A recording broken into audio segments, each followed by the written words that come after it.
بسم الله الرحمن الرحیم. السلام علیکم. په ژوند کې په روزمره بنیاد باندې چې موږ څومره خبرې اترې کوو کنه، په دغه ټولو خبرو کې درې قسمه خبرې داسې دي چې هغه موږ ډېرې زیاتې استعمالوو.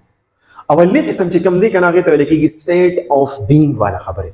اوس دا څه ته وایي؟ نو دا په مخکینو لیکچرز کې ما ایکسپلین کړي دي او په انګلیش کې د ویلو د لیکلو په طریقه هم ته ما پوهه کړی. دویم نمبر چې کوم قسم دی هغې ته ویل کېږي سټیټ آف پوزیشن. دا جملې موږ ډېرې زیاتې استعمالوو. اوس دا څه ته وایي؟ نو په دې لیکچر کې پوهه کوم. او دریم قسم چې کوم دی هغې ته ویل کېږي ایکشن سینټنسز، یعنی عمل یا کار والے جملې. هغه موږ ډېرې زیاتې په روزمره بنیاد باندې استعمالوو. انشاءالله پر روان لیکچرز کې به په هغې باندې خبره کوم. خو اوس وپېژنئ دا جملې سټیټ آف پوزیشن والا جملې چې دا څه ته ویل کېږي. نو راځئ ګورئ سټیټ آف پوزیشن څه ته وایي. نو ګوره سټیټ ویل کېږي حالت ته او پوزیشن ویل کېږي ملکیت ته. نو داسې خبره یا داسې جمله چې په هغې کې د ملکیت حالت بیان شوی، یا داسې جمله یا داسې خبره چې هغې کې د ملکیت په باره کې خبرې شوي، جو بس هغې ته ویل کېږي سټیټ آف پوزیشن والا سینټنس یا ورته ویل کېږي پوزیسیو سینټنس. نو اوس ګوره دا پوزیشن څه ته وایي په دې څه هم پوهېږم. پوزیشن مطلب دی ملکیت. لکه مثال په طور یو څیز دی او دا د چا دی، نو دا څیز د دې کس ملکیت شو او دی مالک شو. مثال په تور دا مارکر دی او دا زما دی، نو دا زما ملکیت دی او زه څه شوم؟ زه مالک شوم. نو چې اوس زه دا خبره کوم کنه چې دا زما مارکر دی یا زه وایم زما سره مارکر دی یا وایم زه مارکر لرم، نو دا خبره چې ما وکړه دا څه ده؟ دا سټیټ آف پوزیشن والا خبره ده یا پوزیسیو سینټنس دی. پوزیسیو خبره ده ځکه چې د ملکیت په باره کې پکې خبره شوې ده. یا زه وایم زما سره مارکر نشته، نو په دې کې هم د ملکیت خبره وشوه کنه، د مارکر خبره پکې وشوه چې د نشوالي خبره پکې وشوه. نو دا هم سټیټ اف پوزیشن والا جمله ده. یا زه تاسو کوم ستا سره مارکر شته، نو دا هم پوزیسیو یا سټیټ اف پوزیشن والا جمله ده. یا د دې په شان نورم کې دي چې موږ وایو کنه دا هغه سره موټر دی یا هغه موټر لري، نو دا یا د چا سره دی یا د لرل چې دا په کومه جمله کې راشي، نو هغه بس سټیټ اف پوزیشن والا جمله. هغوی غټ کور لري، هغه ټایم نه لري، زما سره ټایم شته ما سره پیسې نشته، نو ګوره یا شته یا نشته، لرل نه لرل، دا قسم جملې چې کومې دي دې ته ویل کېږي سټیټ اف پوزیشن والا جملې. نو دا اوس په انګلیش کې څنګه وایي؟ دا خو په روزمره بنیاد باندې موږ ډېر زیات استعمالوو کنه په پښتو کې. خو راځئ اوس په انګلیش کې درته طریقه ښیم چې په انګلیش کې به دا موږ څنګه وایو. نو راځئ ګورئ په انګلیش کې د ویلو د لیکلو طریقه دا ده کنه چې ته د چا ملکیت بیانې. لکه مثال څوک یو څیز لري یا ته لري که هر څوک دی، نو دا به ته په انګلیش کې څنګه وایي؟ نو ګوره د ټول اول به راشي سبجیکټ. سبجیکټ مطلب دا دی چې لکه ته د چا ملکیت بیانې کنه، بس دا ستا سبجیکټ شو، دا هر څه کیدی شي سبجیکټ به راشي. د هغې نه پس به راشي پوزیسیو ورب. ښه پوزیسیو ورب دا به راشي. او د هغې نه پس به راشي کوم څیز چې ته یادې چې لکه د کوم څیز ملکیت ورسره شو کې چې دا دی لري، نو هغه څیز نوم به راولي. ښه نو زه به ورته ولیکم پوزیشن، لکه کوم ملکیت چې دی بس هغه به راشي په هغې پسې. دا چې کوم دی کنه یو جنرل پیټرن او جنرل قالب دی د دې ملکیت والا جملو لپاره. د دې په مدد سره تو په زرګونو جملې جوړولی شي او د خلکو ملکیت یا خپل ملکیت پکې ظاهرولی شي. اوس ګوره په دې باندې ځان لږ پوهېږئ. سبجیکټ ګوره څه ته وایي؟ دا خو تاسو ته ما ویلي د چا په باره کې خبره کېږي یا ته د چا ملکیت ظاهرې، نو بس اول به هغه راشي. نو اوس دا خو هر څه کېدی شي چې ته خپل ملکیت یادې چې زه مارکر لرم، زه موټر لرم، زه کور لرم، زه وخت لرم، زه دا لرم، زه هغه لرم. جورابه شي آی مطلب دې ځکه نه که ته ځان په مطلب ته چې مونږ لرو جو بیا به راشي وي. لکه دا سبجیکټ آی هم کېدی شي، وی هم کېدی شي. که فرض که ته وایې چې ته دا لرې، د چا ته وایې چې ته مطلب دا څیز لرې، جو بیا به یو راولي. که ډېر کسان یادې هغوی، نو بیا به راشي دی. که یو کس یادې نو هی به پکې راولي، مطلب هغه. که جنۍ یادې چې شي به پکې راولي، او که نه یو هلک یادې مثال په طور چې د علي سره مطلب گاډی دی یا علي گاډی لري، چې د هغه نوم پکې راوله، نیم پکې راوله. لکه دا سبجیکټ ستا هر څه کېدی شي چې د چا ملکیت یې دی جو هغه راول. بیا پوزیسیو ورب دی. نو ګورې یاد ساته دا وربس چې کوم دي که نه په انګلیش کې په زرګونو وربس دي، فعلونه دي کم کې چې کار ظاهرېږي. خو پوزیسیو وربس چې کوم دي که نه دا پکې په شمار یو 4-5 دي، نو بس د هغې نه پکې یو راوله. اوس کم دي ګوره مثال په طور ډېر زیات چې استعمالیږي، نو هغه یو دی هیو، په دې باندې ملکیت ظاهري، یا هیز دی. ټیک ده.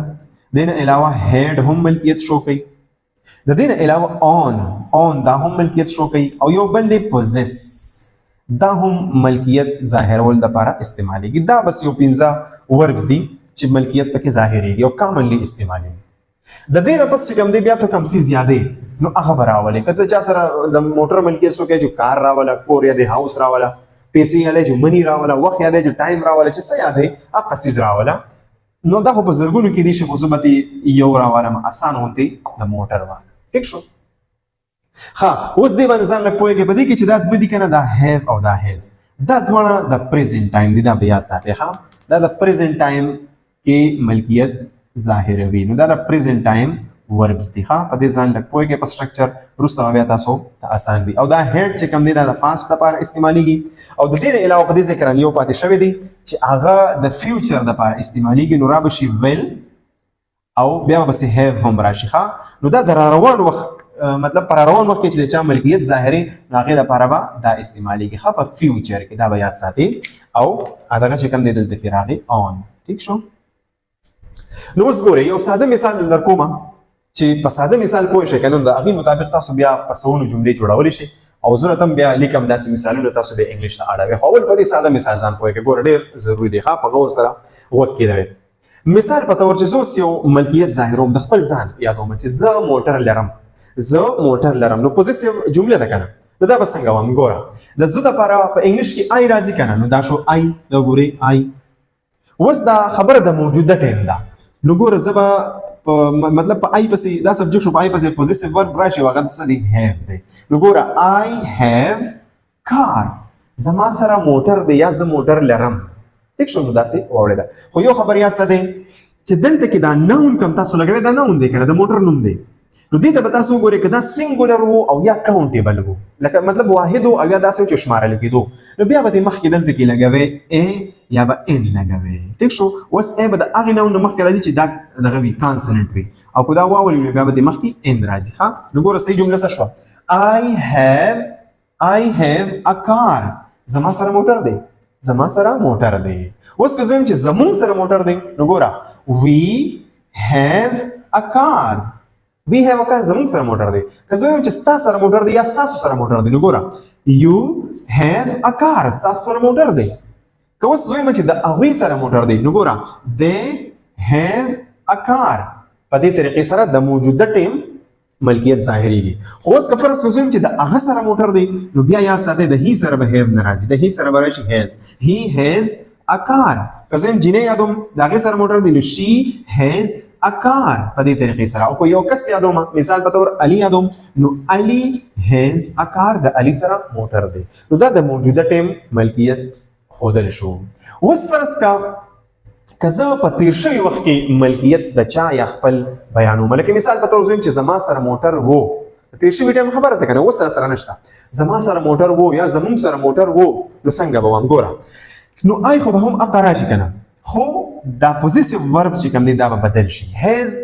هیز او هیو به بیا نه راځي بیا به دا هیډ راځي. نو څنګه به شي ګوره آی هیډ a car زما سره موټر وو زمونږ سره موټر وو نو we had a car.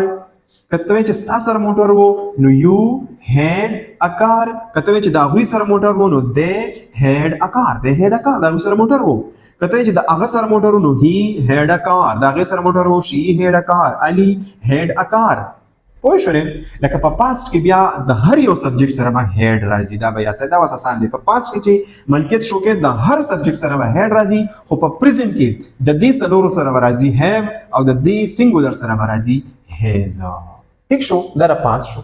اوس که فرض که پر روان وخت کې ته ملکیت خپل یا د چا ظاهرې نو هغې دپاره به څه کې نو هغې طریقه دا چې په هغې کې به دا پوزیسیو ورب راځي. ټیک شو. نو ګوره چې ته وایې زما سره به موټر وي زما سره به موټر وي پر روان وخت کې یا پر روان وخت کې به زه موټر لرم نو ګوره I will have a car. که فرض کا ته وایې چې زمونږ سره به موټر وي نو we will have a car. که ته وایې چې ستا سره به موټر وي نو you will have a car. که ته وایې د هغوی سره موټر وي they will have a car. که ته وایې چې د هغه سره موټر وي they will have a car. که ته وایې د هغې سره موټر وي نو she will have a car. که ته وایې چې د علي سره موټر وي نو علي will have a car. نو په دې طریقې سره ملکیت ظاهریږي. ټیک ده.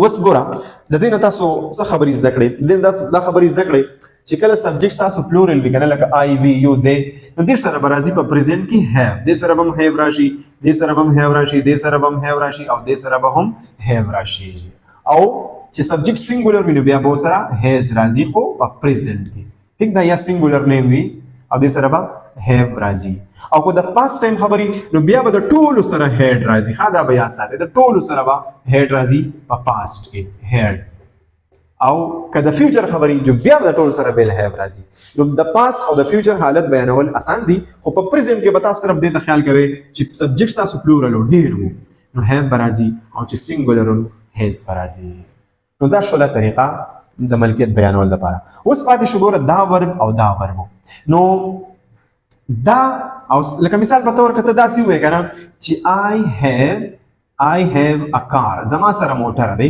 او داسې مو وای چې I possess a car نو دا دواړه ګرامټیکلی صحیح دي I possess a car خو دا زیات تر چې کوم دی دا داسې فارملی او لیګل قانوني تور دا استعمالیږي زه موټر لرم خو کامنلی دا استعمالیږي I have a car زه موټر لرم یا زما سره موټر دی هم د قشن دا اون والا هم دی لکه کته دا جمله دی ولې د یاد داسې وي کنه I own a car نو ګوره د دې بیا دا مطلب شو چې دا موټر ستا خپل دی دا اون مطلب دا چې ته اون کې ته د دې مالک کې او دا ستا خپل دی نو په دې دوه کې خو فرق دا شو چې دلته کې ته چې بس زما سره موټر دی لکه کدا پردي کو خپل له خو ستا سره دی نو ته بس I have a car او چې I own a car نو مطلب دا چې دا ستا خپل دی دې دوه کې فرق دا شو نو دا دوه هم ملکیت ظاهري او have ملکیت ظاهري خو عام طور دا have استعمالي ٹھیک شو نو دا د ملکیت ظاهرول لپاره اسانه فارمولا اوس نقطه ما چې لکه دا خو ټول پازیټیو شو کنه کو سوچو کې دا ټول پازیټیو سټرکچر دی ها لکه د ملکیت شتواله پکې بیان شوی دی شتواله ٹھیک دا ما سره موټر دی یا ما سره ټایم شتا یا ما سره کور دی ما سره دولت دی ما سره پیسې دی ما سره جیداد دی ما سره امید دی ما سره حوصله ده دا ټول پازیټیو جملې دي اوس که فرض کړو چې زما سره دا شی نشته یا د هغه سره موټر نشته د هغه سره دولت نشته د هغه سره پیسې نشته هغه سره امید نشته حوصله نشته کور نشته دا خبره به څنګه کې نو اوس راځي په دې ځان پوهیږي ګوره